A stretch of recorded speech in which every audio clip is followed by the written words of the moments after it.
Hi, and welcome to Aging in Place for every stage in life. What if you could visit or have a home that would accommodate anyone at any age, any physical ability, at any time? How cool would that be? That's what we're doing here at Aging in Place. Why me? Because I'm a doctor of psychology and I specialize in physical spaces and health and wellness. Also, I love designing with intent at any age. Why now? Because we, the baby boomers, want to age in place gracefully, and we want our families around us as much as we can. And why you, the audience? Because we want you to experience what it's like to have a home that's safe, aesthetically pleasing, and that you can live in at any age, with any ability, at any time.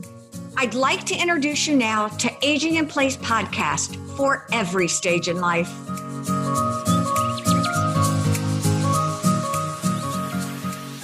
Hi, and welcome to Aging in Place podcast for any stage in life. I'm Dr. Debbie Lyons, and I am here today with Peter J. Burns III. And Peter, thank you so much for joining us here today. I'm in beautiful South Carolina, and you, sir, are in an equally beautiful place. I am. I'm sitting here overlooking the Pacific Ocean in Del Mar, California. I love it. Thank you so much for having me on the show, Doctor. Well, I'm really excited about the opportunity to chat with you. It's funny, in doing a little bit of research about you, you've got a very eclectic background, which makes talking to you even more fun, since I know that you are, if I can tell, 63 and I'm 66. That means we have very rich and deep backgrounds, which is sort of fun. So share with me, if you will, a little bit about your history. Sure.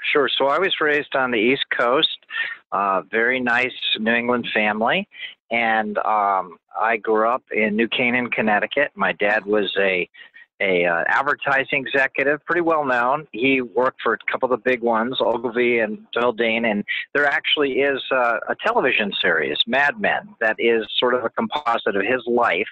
My little brother Michael runs Lionsgate Entertainment. He and a partner bought it about 15 years ago. That was one of the television series that they produced. So Mom was a fierce homemaker.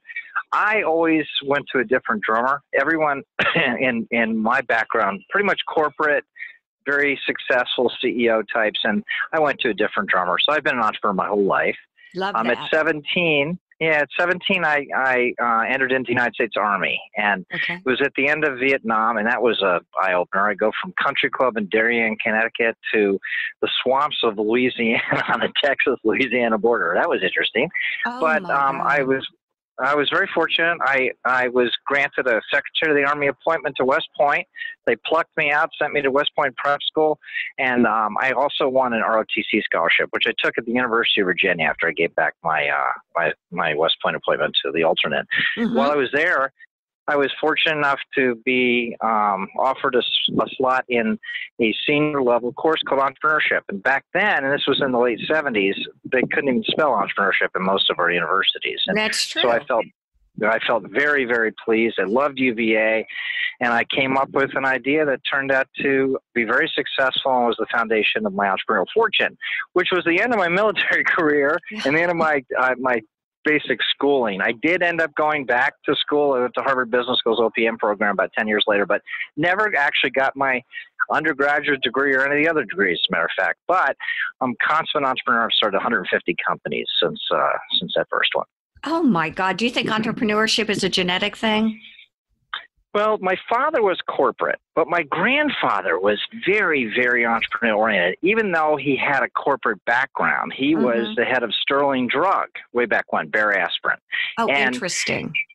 But he had a pathological hatred of the IRS, and he was going to have a mandatory retirement as a head of Sterling, and he had to exercise his stock options, and he had to sell so much stock just to pay the federal taxes on it that it was loathsome to him. Around that time, OPEC flexed their muscles. And do you remember? Because you and I are the same age. Yes, we were in line. We actually had to be rationed gas. But so the IRS and the federal government said, we're going to change that. And we're going to give the oil depletion allowance to any American taxpayers who invest in American oil and gas producers. and we're going to give them a 7-to-1 return. My grandfather looked at that as saying, oh my God, I get to screw the IRS. Even if I lose it, I get 7 times back what I paid in the past. So he bankrolled a wildcatter named Mule Patrick that was on the select list. He had 7 straight wells. My grandfather made $50 million 50 years ago. And that would have put us on the Forbes 400 if there had been one back then. How many kids in your How many kids in your family? Yeah, exactly. I'm the oldest of 4.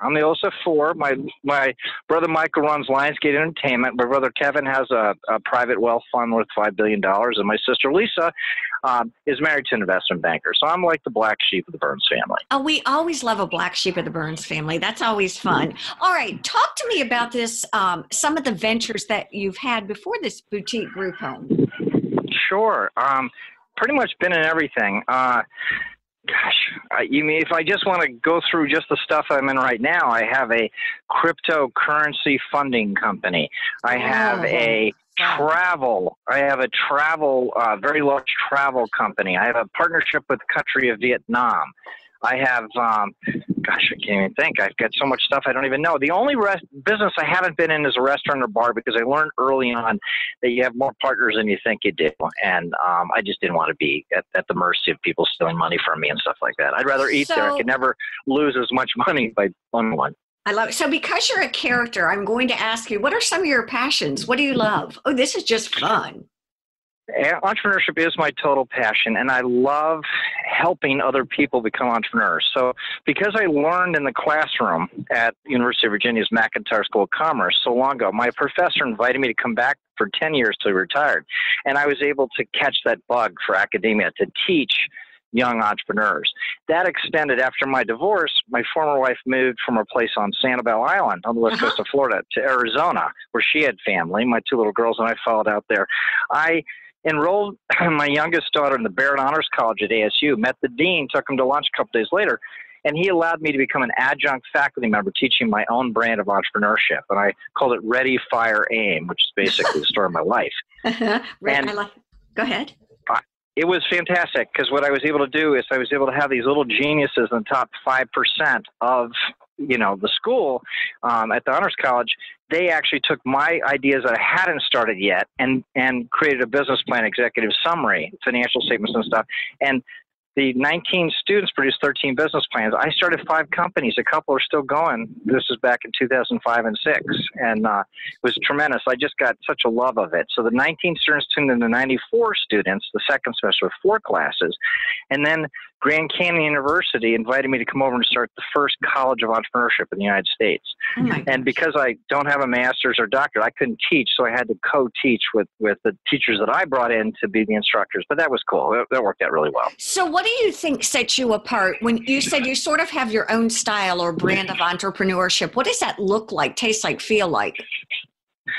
I come up with an idea. I recognize a pattern when people don't even know there is something there, and I go to market as quick as I possibly can, and I try it out. If somebody pays me for my idea, for either the product or service, then I have a real business. Then I'll throw resources into it and bring in people that are smarter than me.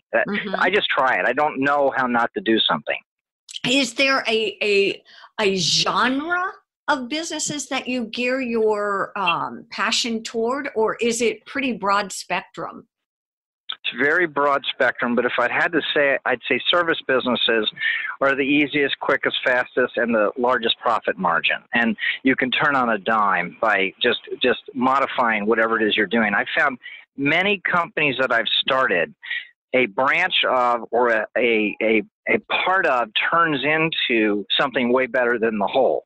And I just follow that. I'm very flexible. I turn on a dime and just go for it. So what I really hear you say is oftentimes these fabulous ideas, you begin to execute and they take a life of their own. And no question about it, Doctor. And so you're willing to sort of go with the flow. I absolutely love this. I'm really curious about the boutique group homes. And I know we're going to need to take a break here in just a second. And we'll come back and we'll talk a little bit about the boutique group homes. So stay with us. We'll be back here on Aging in Place podcast. Hi, I'm Dr. Debbie Lines. Design elements are psychologically and physically supportive and conducive to health and wellness. To learn more about what Lines on Design can do for you, for more information on certified aging in place and facilitative and supportive design, look for us at linesondesign.com. That's LYNES on design.com. Once again, we are back here on Aging in Place podcast for any stage in life. Our guest today, Peter J. Burns III, is fascinating, is brilliant, and I have to put my thinking cap on when I'm talking to you, Peter, because I have to try to be one step ahead of you, and that doesn't sound like a very easy thing to do. So I'm really enjoying this. During the break, we were talking about the fact that we even have grandchildren. I mean, I don't know about you, but I certainly don't feel old enough to have grandchildren, and yet we are. So let's jump right into one of your newest ventures, which is this boutique group home. Real quickly, my background is both psychology and interior design. And so when you're creating spaces that accommodate people as we get older, I'm a certified aging in place specialist, so it's been fascinating to read a little bit about not just this idea, but how you actually made it happen. So talk to us about the concept and then how you actually have made it happen. Sure.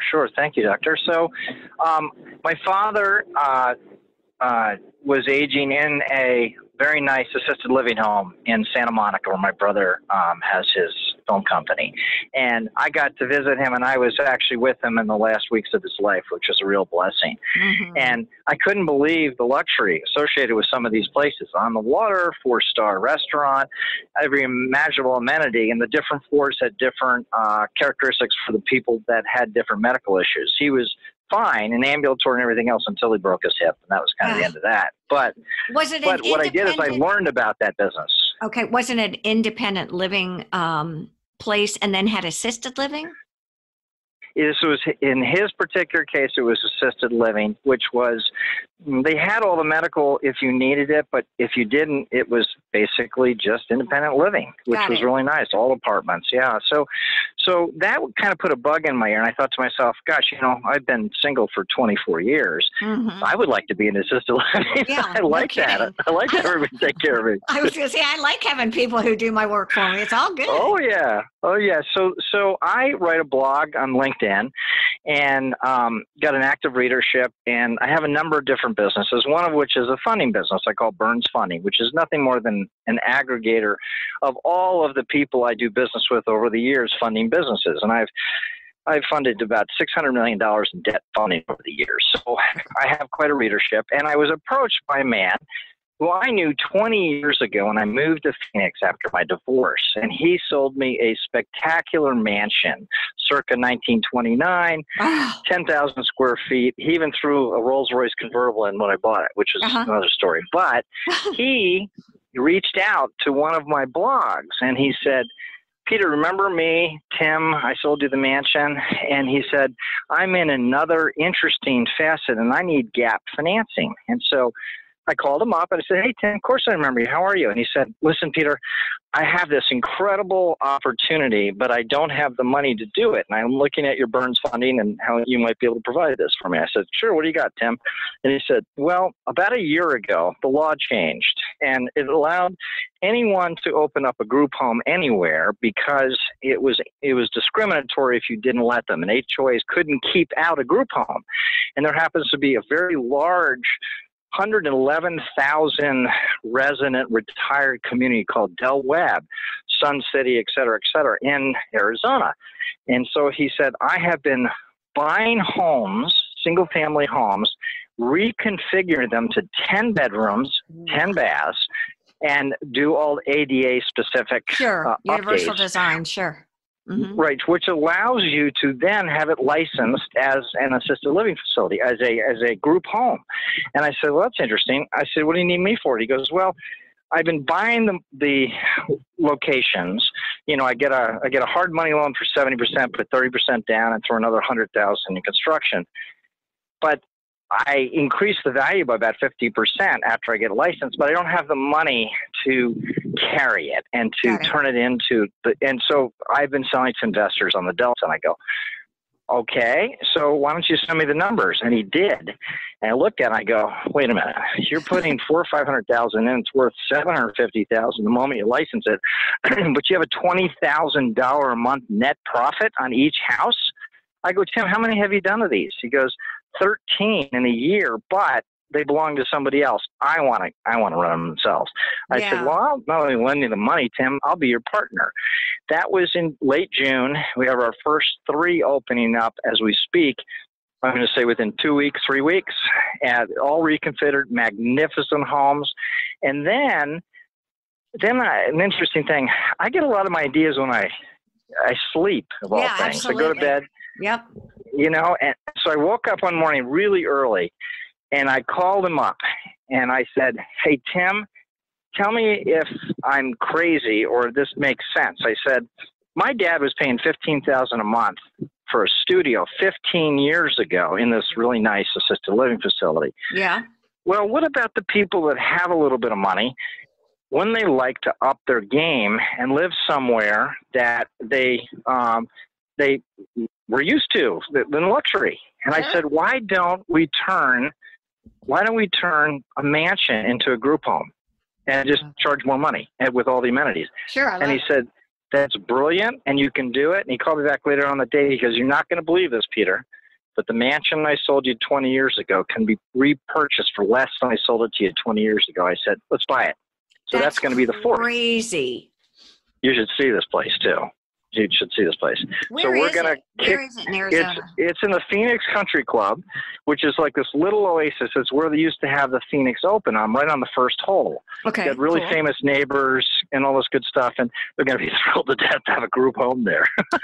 Oh my God! They were thrilled to death when a 40-year-old moved into the neighborhood. It's really a nice neighborhood. I love it. Oh my God!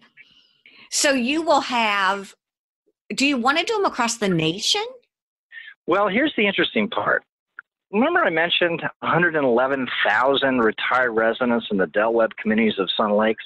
Correct. The only restrictions are you have to be 1,350 feet on either side to have another group home, which technically would allow us to have 900 just in that community. Well, obviously, I'm not going to open up 900 homes there, but I could. Del Webb is owned by Pulte Homes. Pulte Homes has Del Webb communities everywhere. Yep. We have one here. Well, yes, and think about it. I mean, they're not inexpensive. The people pluck down $500,000 or more for their home. They usually pay cash. Yeah. Well, what better way for what you and I are talking about today than to age at home in the neighborhood, you see? Right. They move right into ours. It's perfect. Well, that's and what's interesting conceptually about what you're talking about is many of the folks that are moving into the Sun Cities, Erickson, things like that I'm 66 and I feel pretty darn young, and some of them are 60 and younger. But if I knew that I could age in that community at, let's say, 88, all right, where I'm more worried about being isolated, I'm more worried about not being able to feed myself. I want camaraderie, but I'm comfortable where I am. I just think it's brilliant. I'll tell you what, we're going to take a quick break and we're going to come back. And Peter, I'd like to talk a little bit more about this brilliant concept that you have. Stay with us. We'll be right back here on Aging in Place podcast for any stage in life. For more podcast episodes, links, information, and media inquiries, please visit our website at aginginplacepodcast.com as we transition through life with the comfort and ease you deserve. Discover how you can create a home that will adapt to you as you journey through life and the changes it will bring. Please follow us on Facebook, Twitter, and Instagram as our host, Debbie Lyons, and her expert guests discuss relevant topics to creating a home for all decades in life. Don't miss our weekly episodes of Aging in Place podcast for every stage in life. We are back. I am Debbie. I am here with Peter J. Burns III, Aging in Place podcast, and we are having a conversation that I think is historic. Not to be dramatic, but it really is pretty exciting what you are not just conceptualizing, but what you've actually put in place, Peter, and are putting in place. And that is the idea that aging in place can look very different. What's funny, let's call it aging in the right place. How about that? Yeah, that's a good one. So talk to us a little more about this concept. We left in the last segment talking about aging in place in our early elder years as we're getting a bit older. But I think it gets a little more tricky as you get to an age where maybe grab bars are important. Wayfinding light could be a real issue. Fear of falling. Falling is the number one thing we have to worry about. How are you addressing some of these things in these homes? Because you're basically retrofitting them. We are completely retrofitted to ADA standards, approved, licensed, and all that good stuff from all the authorities involved in that. And then to give you a concept too. So we're starting with the 3 in the mansion, and I'll have 4, and that's all within the next 30, 60 days that 4 will be operating, and I'll have 40 residents in these homes. Well, my plan is to scale this. I like to start something, prove the model, then scale. Just like my moped rental business in 40 so on years ago, I had one on the Nantucket Island as a result of my college project, but I had 100 within 2 years because I figured out how to scale it very quickly. I want to do the same thing with the group home. We're in a very unique niche. Yes. It is dominated now by 2 ethnic groups, the Romanians and the Filipinos, that basically use the concept of a group home, sort of like just a small family business, very modest, friends and family, that kind of thing, and they use it as a lifestyle business. Well, I'm really bringing it up. I'm raising the bar dramatically. These are luxury homes, beautifully well appointed. I'll pay top dollar for the people that we have in there. We have our own chefs. Okay. It's really, really nice. But as I scale, I can actually have homes designated for memory care and other ailments so that you come into my first home and then you need more help and you can actually move in the same neighborhood into another home that has the ailments that you suffer for taken care of. That's my vision. So what I hear you say is, let's say that as I've gotten older, my blood sugar count has gone all over the place and I have type 2 diabetes, and it would really behoove me to live in a place where that would accommodate my special dietary demands, my lifestyle and activity limitations. And so what you're saying is that that's exactly what that would look like. Am I hearing you? Exactly. With medical help commensurate with what the needs are for the residents in those particular homes. I mean, as far as being scalable, I'm just sitting here and my mind is about to explode because as a psychologist, I think it's limitless in what you could offer.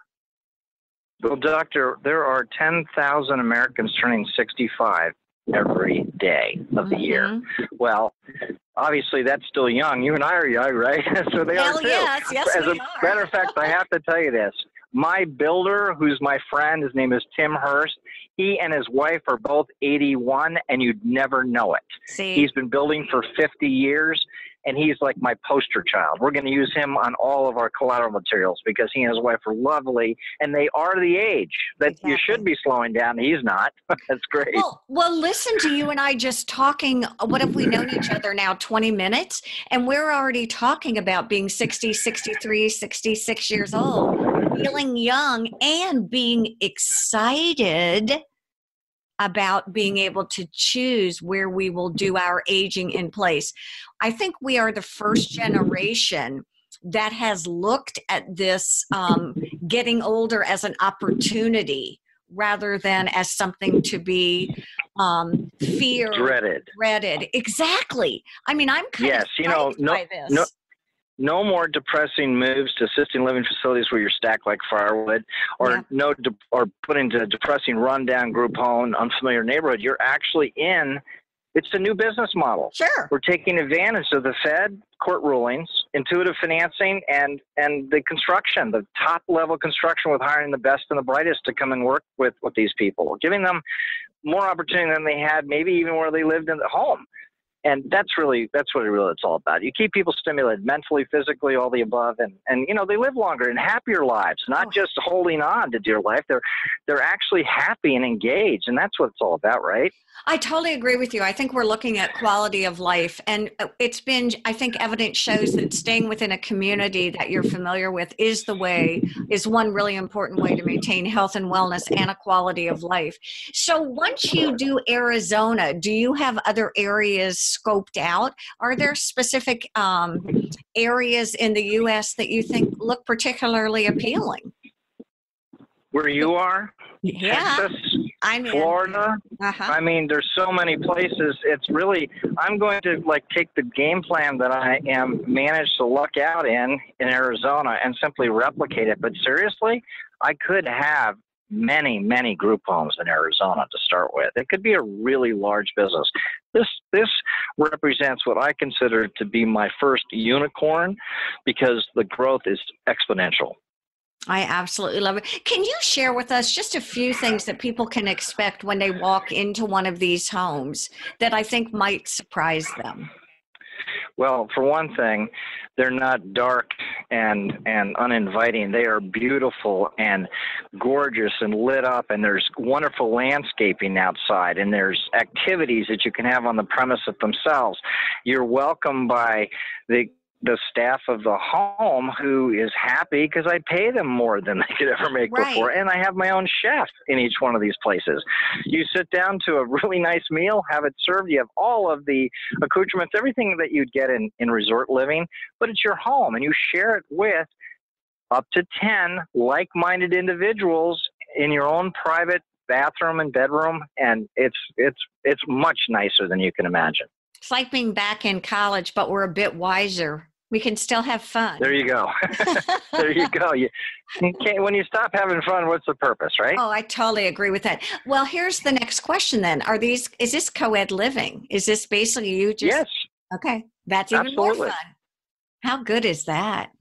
Well, before we leave, we've only got about a minute left. What I'd love to do is a little shameless self-promotion for you. Can you tell us where we can follow you on your blog or keep track of what you're doing? I think it's really exciting.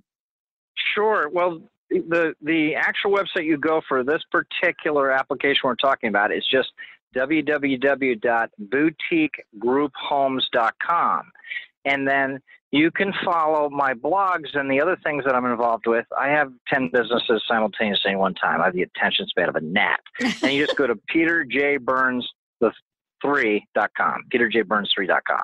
Oh my God. Thank you so much for joining us today. It's a blast, and we look forward to following you. And I'm really excited to be able to say, guess who I talked to when he just had one home. I do appreciate it, sir. Thank you so much. Thank you so much, Debbie. Right. My pleasure. Have a good one. Thank you all for joining us here on Aging in Place. Have a great week. Hi, I'm Dr. Debbie Lyons, and thank you for listening to Aging in Place for Any Stage in Life. We would like to ask you all to give us a review. Of course, preferably 5 stars. Thank you again, and we hope you enjoyed Aging in Place for Any Stage in Life. Open those drawers. When it comes to necessities, most of us think more is best. Nothing is furthest from the truth. Exactly how many mixing bowls, spatulas, wine glasses, screwdrivers, and white t-shirts do we need? Now is the time to sort, separate, throw away, or donate those extra items. Living single now, I don't cook like I used to, and having 13 mixing bowls, 24 dinner plates, 20 cereal bowls, and I can't even count how many sorted coffee mugs I own.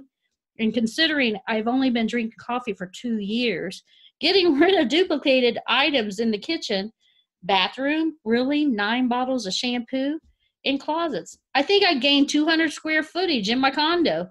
So downsize those drawers, closets, and anywhere else. Who knew getting rid of all that clutter will make everyone feel lighter?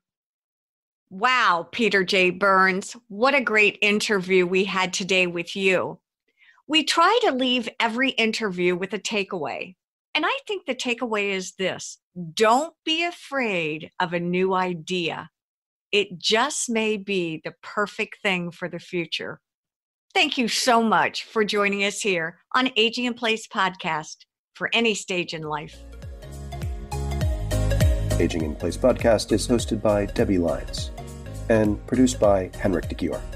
If you have any comments or questions, send an email to Debbie at aginginplacepodcast.com. We would love to hear from you. If you're interested in advertising or sponsoring this podcast, email us at pr@aginginplacepodcast.com. Thank you for listening to Aging in Place Podcast.